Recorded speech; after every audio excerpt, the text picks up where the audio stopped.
Welcome to the Dawgs Table. I'm one of your hosts, Craig Fountain, here with Ryan Angelo. How are you doing today, Ryan? I'm great, buddy. How are you? I'm doing outstanding. I am from a different location today. I am camping, and I'm going live from the camper. So let's hope the connection holds up. We are a Cleveland Browns roundtable discussion show. If you are new to the show, we appreciate you tuning in. And we already have Patrick here in the comments. How you doing, Patrick? Thanks for joining the show. And I see we have a few more watching here. We are brought to you by Labatt Blue Light and Remax Edge Realty, the JC Group. And we are part of Team Big Play. You can find us everywhere Big Play is found. Justin, Running Bald Man, appreciate you joining the show. Go Browns. And we are going to... we're going to have some interesting stuff to talk about today. There's been some developments, some new things going on, and we're going to try to get everybody up to speed. Ryan, the big news today is that Deshaun Watson's disciplinary hearing started today.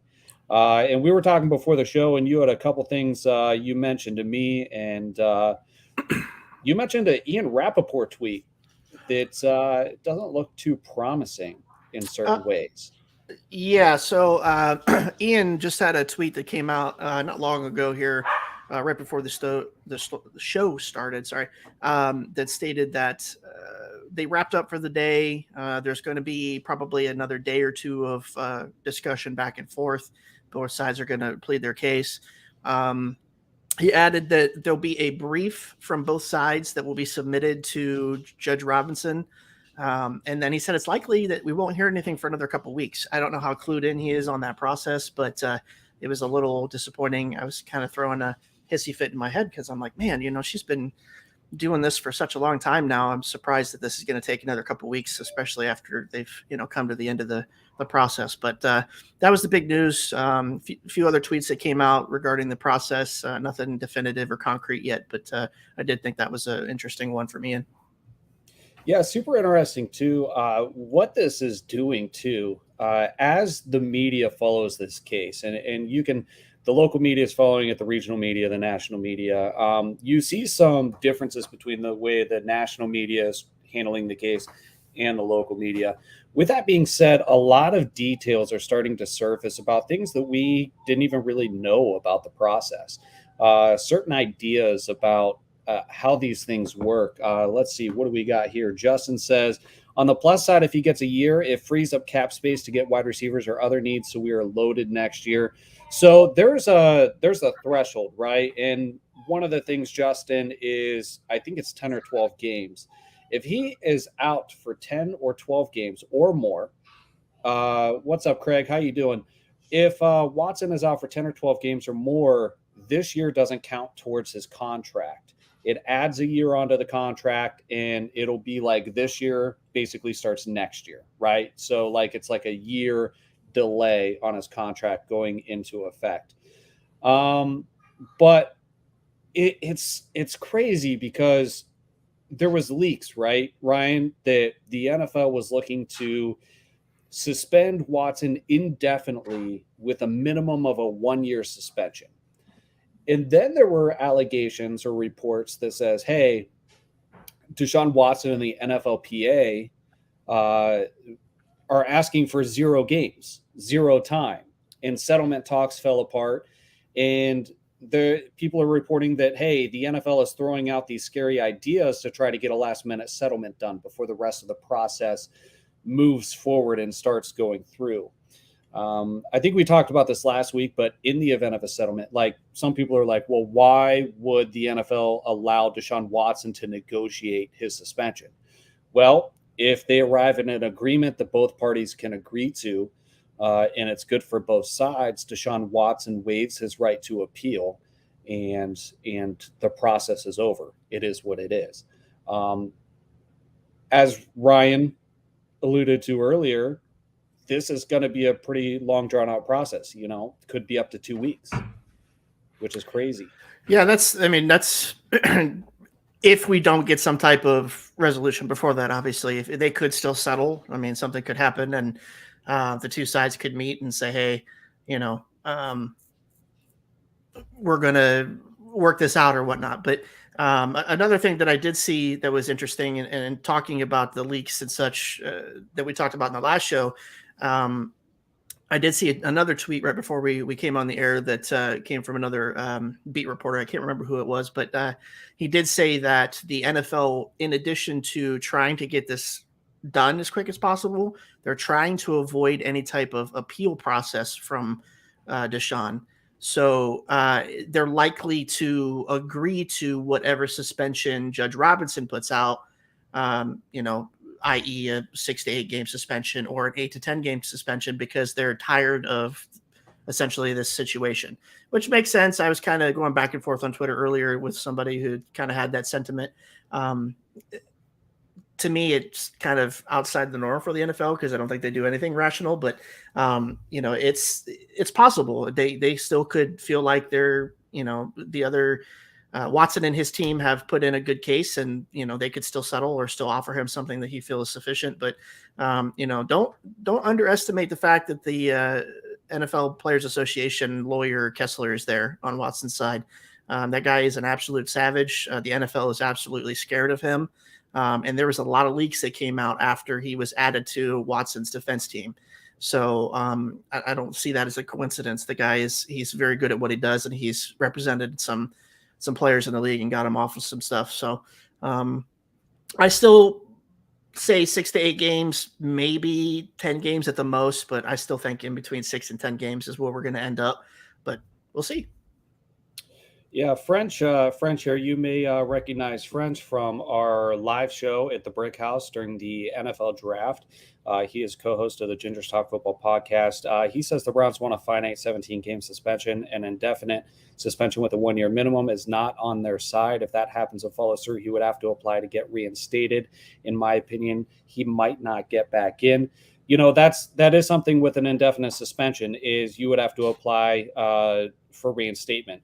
And that bridges the process. And I joked on the Gingers Talk Football podcast that should be called the Josh Gordon Bridge, because he's had to apply for reinstatement, I don't know, 1,000 times. But I agree with part of this sentiment. The Browns definitely want a finite suspension, right? An indefinite suspension would really mess with their plans for the future, because indefinite means exactly what it says. And that's, you don't know when you're getting it back. Next year, the following year, the year after that, when he does come back, is everything still on the books? What if you go out and draft a guy with a high draft pick, a quarterback, next year or the following year? Because I would think it would change the Browns' plans at quarterback if he received an indefinite suspension, right? Oh yeah, for sure. So. Yeah, you think so. I would say an indefinite suspension is the worst case scenario for the Browns.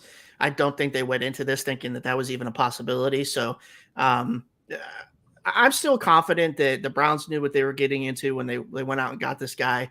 I'm confident in, the fact that it's just, I don't see a precedent for indefinite suspension. I don't. He hasn't been tried or convicted of anything criminal.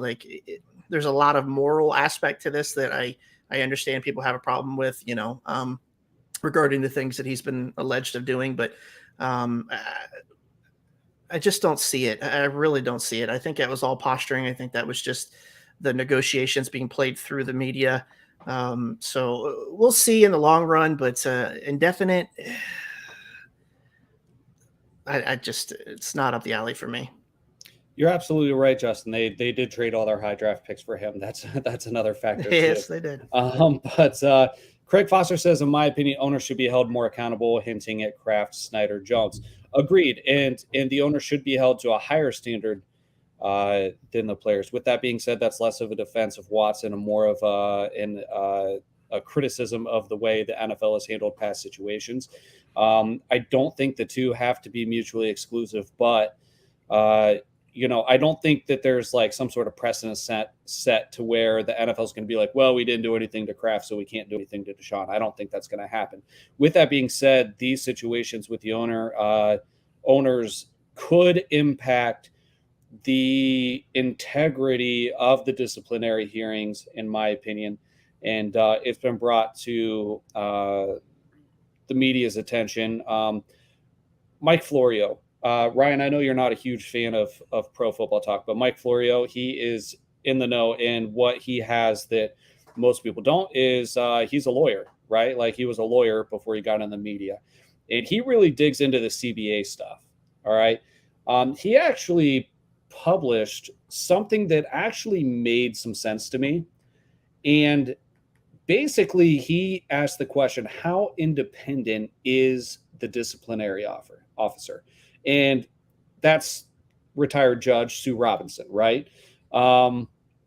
There is language in the agreement that would basically say that if the NFL was unhappy with how she handled the case, they could basically fire her with 120 days written notice with really no reason. Her job could be on the line if she doesn't act the way the NFL wants her to. You would think that somebody like this could remain independent and objective. With that being said, her first decision could be her last, which is interesting. Do you have faith in this system, Ryan? I do. You're real high on Sue Robinson. I am. I know you are. I am. Yeah. I do. I just think that somebody that holds the credentials that she has the ability to, not be pressured one way or another. I think she's probably dealt with some pretty significant cases in her past. So I'm confident that it's going to play out. I'm going to say that it's whatever decision she makes, both sides are probably going to come out and agree with, unless it's some type of like unprecedented, like 2 years or 1 year indefinite, something crazy like that. But I'm confident it's going to come to an agreement with all parties where everybody comes out and just says, we're done with this. Let's move on. This is the punishment and all that. But I don't think the NFL is going to be able to pressure her. They could fire her, but in my opinion, they're putting their foot in their mouth because that could just open up more issues for them. Now, to flip it back around, she has the right to do the same thing. She can opt out with 120 days written notice with no real reason why.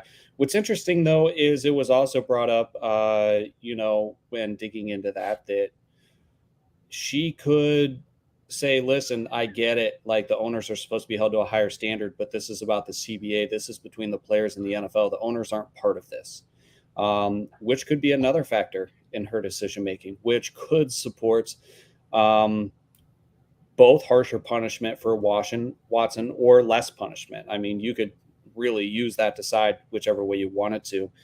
The lawsuit against the Texans, to switch gears a little bit, did you read the details on this, Ryan? Because the numbers are changing a little bit. I didn't go into super detail with it. I saw some of the catch, the catchphrases that came out of it, but I didn't take the time to read the whole lawsuit. No. My question is how, I mean, this question is going to be a question at some point, regardless, right? Because it doesn't matter when a decision is made as far as to what his punishment, if any, is. There can always be more lawsuits that kind of come out, right? Like at any point in time. So the lawsuit against that included the Texans, right? It actually referenced 30 women and alluded to the fact that 6 more lawsuits could be coming. So he had 24. He settled 20. We're down to 4.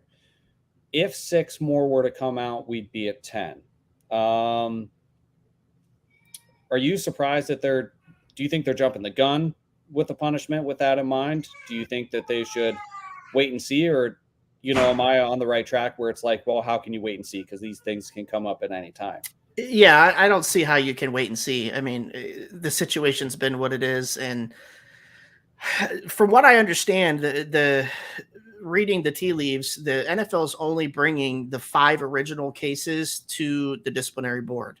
So it doesn't even sound like they're really focused on the additional cases that have already been settled. So that kind of tells me that there may be some frivolous nature to some of those cases, and that's why they were settled in the way that they were. But the fact that the NFL is only really focusing on 5 cases, which was the original ones where the individuals or the ladies have said that he did something criminal in nature, right? So that's what they're really focusing on. So I think if anything else comes up at this point, it's kind of a moot point. If you just go with what you have, I mean, I don't see how you can stretch it out for 2 more years just to see what might come up. What do you think that the bigger takeaway is? The fact that they're not focusing on more than 5 cases, and that might insinuate that they're not taking those cases seriously because there's nothing there of any value or consideration, or the fact that they are examining 5 different cases because there may be some wrongdoing with these 5? What do you think the bigger takeaway is? What's more likely? Honestly, I just think that they think that the 5 that they're focusing on probably have the most severe claims in them, the most severe allegations. Um, it's hard. I mean, you could argue either way with it. You don't know because you're not attached to the situation. But I would say that the ones that they're focusing on probably they feel have the strongest case, and I'm going to assume that that's what Busby feels is the strongest of cases. So, I mean, that's where we're at. I mean, we can speculate all we want, but really we won't know anything until it's all done. And, hopefully maybe some details will come out that'll give us a little bit of a backstory, but Yeah, absolutely. And there is the link if anybody wants to join the show. Today may be more of an abbreviated show. Not a whole lot going on besides this Deshaun Watson stuff. You guys are more than welcome to join the show and tune in. Every week we post the link in the comments, nearly every week. And you guys can come video chat with us, bring something to the table, as we like to say. It's a Browns roundtable discussion, not just for me and Ryan to talk, but for you guys to get on and be able to ask us questions. You can argue with us. You can bring up a topic. You can make a comment, whatever you'd like. If not, feel free to comment on Facebook and YouTube. We can display and interact with those comments just like this. Justin agrees with us. Can't wait and see that those 6 could wait until the full season start. Absolutely. Absolutely. Ryan, what did you think of, let's switch gears here again. We got through some of the Deshaun Watson stuff. Other than that, you guys haven't missed anything. And I don't know that we told you anything new except for what maybe developed today. If you haven't been reading or following it, this story. Something else that came out today. Baker Mayfield was asked by Casey Murdoch of Soonerscoop.com at a football camp in Norman, Oklahoma. And he asked Baker Mayfield about, if the 2 sides are ready to move on, and is there a chance at reconciliation with Cleveland, and how Mayfield felt about the fact that he hasn't been traded yet. And these are all questions I'm sure people have been dying to ask Mayfield, with the exception of his appearance on I believe it was the You Never Know podcast. He's been silent, really silent. So let me give you a couple quotes here, Ryan, and then let me get your thoughts on this situation. Craig says, a couple weeks ago, we signed another linebacker, Dakota Allen. We talked about that, I think, last week. He was on Last Chance U, I believe, the Netflix show. All right, so Mayfield, I'm moving on. He said, it's pretty obvious the mutual decision on both sides is to move on. Okay, so he says that, understanding that there's still uncertainty with Deshaun Watson.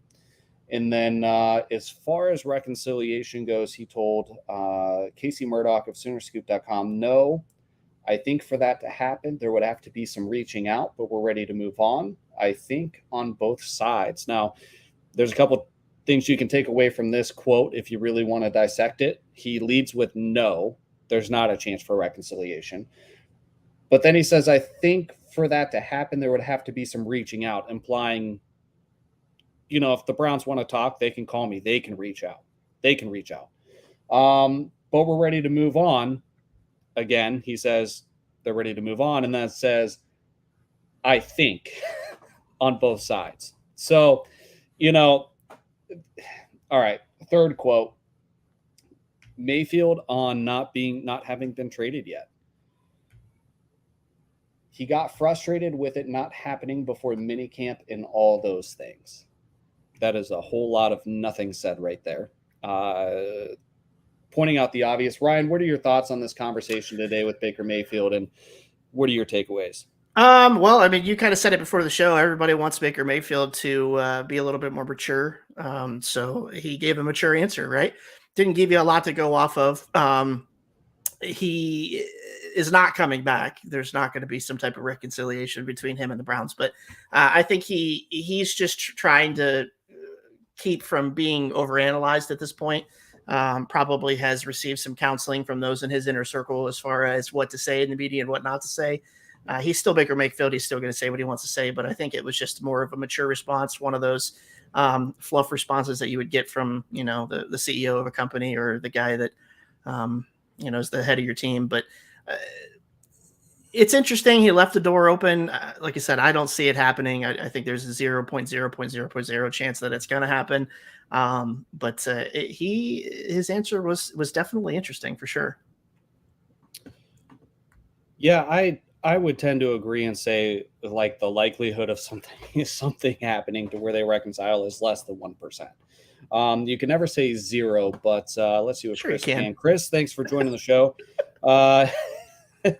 I saw Jake Trotter said that Grant Delpit is having an awesome offseason. That would be huge if he steps up this year fully healthy. Listen, the defense is what's going to be important this year. I think that we can assume, we're run first on offense. We added a little bit of wide receiver talent, and we hope to see a jump from Donovan Peoples-Jones. We have Amari Cooper now. I think it'll open up the passing game a little bit if Watson does play, but assuming we are stuck, large font, all caps, bold lettering, stuck with Jacoby Brissett, Ryan. Then, we're going to lean on the defense, and we're going to need a early 2000s Ravens defense for us to take our Trent Dilfer to the Super Bowl. So, and Trent Dilfer's generous. I like Trent Dilfer, but it's good that we're hearing reports like that. Thanks for joining the show, DXRK. What's up, Clay? How are you, buddy? All right, Clay. I won't remember that. Mm-hmm. It's all right. DRXK. DXRK. Yeah, it's a great report to see that the defense is thriving. For sure. I mean, you really expect the defense to step up this year. I want to see some improvement there. I want to see some improvement from the linebacking core. I want to see, more pressure from the defensive line. Maybe from the inside of the defensive line would be nice. But it's different because you're so up in the air right now. We're just kind of going around the circle waiting for the shoe to drop with Watson. So. Are you going to have an explosive offense, or are you going to be trying to navigate with a veteran quarterback that's not near as, athletic as your supposed starter? So either way, the defense has to be ready to come this year. They've got to be ready to put, the right foot forward. They can't afford to play a half a season of football. They can't afford to play, half games. It's got to be consistent. And I think that's really going to be an indictment on Joe Woods this year too, because he was kind of, on the hot seat for half a season last year, and then they picked it up the second half of the season. Everybody's like, oh, this is what it's supposed to be. So, I want to see the consistency. I want a consistent defensive team, because those defensive teams that you play out there, where you go into a game knowing that, they're known for defense, those guys are consistent. It's not they're known for defense 1 or 2 games a year, or, all that. It's, you want them to be consistent throughout the season. You want people to come and fear playing against that defense. So Chris asks, how is Sue still not signed somewhere? Guy played every game at a high level, asking too much money. I don't know, Chris. No. Okay. I take that back. It doesn't have to be that. It's likely. It's one of the reasons. Ryan wants him. I want him. Craig Foster says, wish we would have signed him. We still have a chance to sign him. This could be a Clowney move. Man, Sue's not a spring chicken anymore. We can plug and play him. So some of that might develop as we see how our defensive tackles are performing in the offseason. I mean, we've had OTAs and we've had mini camp, but getting into training camp, if there's an injury, if we're disappointed in how some of the guys are performing or how they're developing, that could really push them to make a move like that. I want him not as bad as Ryan, but pretty bad. Oh, I want it so bad. I want it so bad. Would you shave your beard to sign Sue? If he contacted me directly, he contacted me directly and said, yes, I will sign with the Browns if you shave your beard, then yes, maybe I would consider it, but not for like juju purposes. I would not do it unless I knew for sure. Oh man. All right. Well, we'll have to DM him your phone number. Right. And it's definitely interesting though, because he's a really, really good player. He's very consistent. Like Chris said in the comments, he's very, very good. Hasn't missed any games. He's very violent. He plays really, really well in the middle of the defensive line. And it's like a glaring need for them. So it's really shocking that they haven't wrapped it up or, attempted to, but we'll see. I mean, you're right. He's older. He may be waiting, like a Clowney situation, but if they don't land him, I think it's a huge missed opportunity for the Browns. Personally, I'd pay him whatever I needed for a year. Craig Foster's going to try to make that happen on Twitter. Do it. Like some Sir Yacht type challenge here. If Ndamukong Suh likes this post, then Ryan Angelo will shave his beard with a chainsaw when he signs or something weird like that. I'll leave a little circle right here of nothing but hair if he signs with the Browns. A little circle. What are you hiding under there? Why just the little circle? Well, nothing. I gotta have, I'm a fat guy. I got the chin and stuff. You gotta hide it a little bit. No hookers and blow Barry tonight. I'm kind of surprised. Did he come on last week? I don't think he did. No, he did not. No, he didn't. All right. Anything else you want to bring to the table, Ryan? No, I was hoping somebody come in here and chat with us tonight. It's a slow night. I know. What the heck? So exciting news for me is something that you guys let me know in the comments. Are any of you guys into fantasy football at all? Let me know in the comments. I got an invite for the first time to something called the Scott Fish Bowl, which is it sounds silly, but it is a fantasy football contest. It's invite only. There's a number of fans, analysts, and celebrities that get invited, and you can actually go to the website to apply and throw your hat in the ring to get an invite. And it's scottfishbowl.com. There's a live draft in Canton this year. I know they have one in Cleveland, but there's tens of thousands of applications. They only choose, I think the numbers were before between 2,400 and 3,000 people to compete. And then they split you up in 12-team divisions. I noticed that on Brown's Twitter, there's not I haven't seen anybody talk about it. So I don't know if it's real well known in these parts, so to speak. So scottfishbowl.com, apply, and maybe you guys can get an invite and we could end up playing fantasy football together. But it's for charity. And I bring that up because I'm excited because I got the invite for the first time, but it's a good cause too. So if you apply and you get accepted, it's for a good cause. In 2018, Scott Fish, the guy who runs it, was named one of the Athletics Persons of the Year alongside Patrick Mahomes, Drew Brees, and Larry Fitzgerald. In January of 2020, he received the Fantasy Sports and Gaming Association's Humanitarian of the Year Award for 2019. And in 2021, he was awarded the Matthew Berry Game Changer Award. And Matthew Berry regularly promotes the event, which is pretty cool. So I'm going to be live drafting from the Hall of Fame. Maybe if you guys are interested, we should put together like a Dawgs Table, like a viewer or listener league. That'd be pretty cool. I love fantasy football. You can never have too many. I'm going to have to mooch off of your celebrity status and see if I can get myself invited to this thing. To be fair, I did not get invited as a celebrity. I got invited as an analyst, which I'm not really a fantasy football analyst, but I guess what we do kind of falls under that category. So analysis. I've seen some really interesting names because the teams are published and it's generally public information, like who's in what leagues. Everybody from NFL Network people.